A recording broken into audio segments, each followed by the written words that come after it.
নমস্কার, আমি আশালতা। আজকে আমি আপনাদের একটা স্বাস্থ্যকর চাটনি বানিয়ে দেখাবো, কারি পাতার চাটনি। তো এখানে আমি কারি পাতাগুলো নিয়েছি। এখন এই সময় বিশেষ করে কারি পাতাগুলো খুব কচি আর নরম বেরোয়। তো সেই কচি কারি পাতাগুলোর ডাঁটাগুলো খুবই নরম। তো এগুলো সব আমি নিয়েছি এরকমভাবে। এটা ভালো করে ধুয়ে নিয়েছি। কারি পাতায় কিন্তু অনেক ময়লা থাকে, তো ভালো করে ধুয়ে এটা পরিষ্কার করে নিয়েছি। আর যেটা একটু শক্ত ডাঁটা সেটা আমি ফেলে দিচ্ছি। আপনারা পারলে পুরো ডাঁটাটাও ফেলতে পারেন, শুধু পাতাটাও নিতে পারেন। আর কারি পাতায় অনেক গুণ আছে, তো হজমের জন্যে তো খুবই ভালো। তো যাই হোক, কারি পাতাটার চাটনিটা কিন্তু খুব ভালো লাগে। তো তার জন্য আমি এখানে বিউলির ডাল নিয়েছি, ছোলার ডাল, নারকেল, তেঁতুল, আর এখানে আবার নিয়েছি পেঁয়াজ, কাঁচা লঙ্কা আর শুকনো লঙ্কা নিয়েছি। আর আর লাগবে, রসুনও লাগবে। তো এবারে কড়াইয়ে দিয়ে দিচ্ছি সর্ষের তেল, দিয়ে রসুন দিয়ে দিলাম। রসুনটা একটু বেশি করে দিতে হবে, তাহলে খুব ভালো লাগবে। তারপরে এখানে দুটো পেঁয়াজ দিয়ে দিচ্ছি, দুটো পেঁয়াজ দিয়ে দিলাম। পেঁয়াজটা হালকা ভাজা ভাজা হয়ে গেলে এবারে দিয়ে দিচ্ছি ছোলার ডাল আর এটা বিউলির ডাল দিয়ে, এটা ডালটাও ভালো করে এর সাথে একটু ভেজে ভেজে নিতে হবে। একটু ভেজে নিলে এর ফ্লেভারটা খুব ভালো হবে। তো এইভাবে 1-2 মিনিট একটু এরকম স্লো গ্যাসে এটা ভাজবো। আর এখানে নারকেল দিয়ে দিচ্ছি। আমি একটা নারকেলের অর্ধেকের ও কম দিয়ে দিচ্ছি। নারকেলও এখানে দিলে খুব ভালো লাগে এই চাটনিটা খেতে। তা সব কিছু একটু হালকা করে ভাজতে থাকবো, সুন্দর একটা গন্ধও বেরোবে। আর এখানে লঙ্কাটাও দিয়ে দিলাম। লঙ্কাটা কিন্তু সবসময় নিজেদের স্বাদ মতন ব্যবহার করবেন। আমি সব সময় বলে থাকি লঙ্কাটা নিজেদের স্বাদ মতন ব্যবহার করতে হবে। বেশি যারা লঙ্কা খান তারা বেশি দেবেন। দিয়ে দিলাম একটু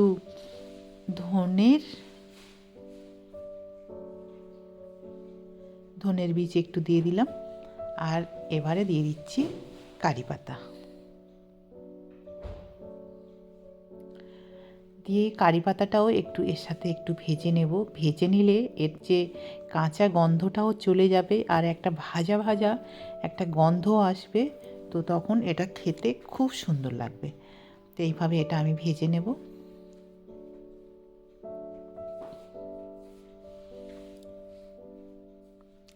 দিয়ে দিচ্ছি স্বাদ মতো নুন, নুন দিয়েও এটা ভেজে নেব। তাহলে শাকটা তাড়াতাড়ি নরম হয়ে যাবে আর ভাজাও হয়ে যাবে।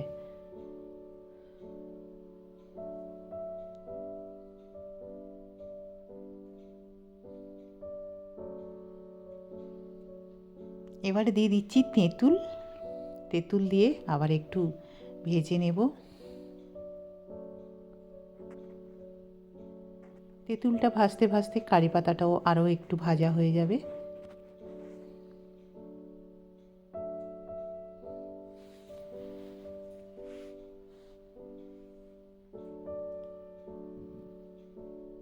এবারে দিয়ে দিচ্ছি একটু চিনি। চিনিটা একটু দিলে ব্যালেন্সটা হবে, কেননা তেঁতুল আছে। আপনারা যদি চিনি পছন্দ না করেন, না দিলেও চলবে, এটা খেতে কিন্তু খুব সুন্দর লাগবে। তো আমি একটু চিনি দিলাম ব্যালেন্সটা রাখার জন্য, মিষ্টি মিষ্টি টক টক দারুণ লাগে। তো যাই হোক, দিয়ে আবার একটু এটা নেড়ে চেড়ে নিলাম। এবারে দিয়ে দেবো অল্প একটু জল, জল দিয়ে একটু ফুটিয়ে নেব। ফুটিয়ে নিলে কি হবে, যে সব কিছু একসাথে মিশে যাবে, মশলা টশলা, আর একটু সিদ্ধ মতনও হয়ে যাবে। তো সেই জন্যে আমি একটু জল দিলাম। আপনারা যদি মনে করেন জল দেব না, না দিলেও চলবে। একটু হলুদ দিয়ে দিলাম, তবে বাটার সময় তো একটু জল লাগবেই, না তো এটা বাটা যায় না। তবে শিলে বাটলে এটা জল প্রয়োজন পড়বে না। তো আমি যেহেতু মিক্সিতে বাটবো, তাই জন্য একটু জল দিলাম। এই সময় ফুটিয়েও নিলাম, তাহলে কাঁচা জল দেওয়ার প্রয়োজন পড়বে না। তো এটা ফুটিয়ে নিয়েছি। এবারে ঠান্ডা করে নেব এটা। এটা হয়ে গেছে একদম রেডি। এবারে এটা ঠান্ডা হয়ে গেছে। এবারে একটা মিক্সির জারে নিয়ে নেব, নিয়ে এটা খুব একটা মিহি পেস্ট বানিয়ে নেব। তো এখানেও যদি মনে হয় একটু জল লাগবে বাটার সময়, তো একটু জল ব্যবহার করা যায়। আর চাটনিটা কেমন রাখবেন, ঘন না পাতলা, সেটাও সেই মতন আপনারা জল দিতে পারেন। তো এটা রেডি হয়ে গেছে। এবার এটা পরিবেশন করতে হবে রুটি, পরোটা, ইডলি, ধোসা এর সাথে। এটা পরিবেশন করলে দারুণ খেতে লাগে।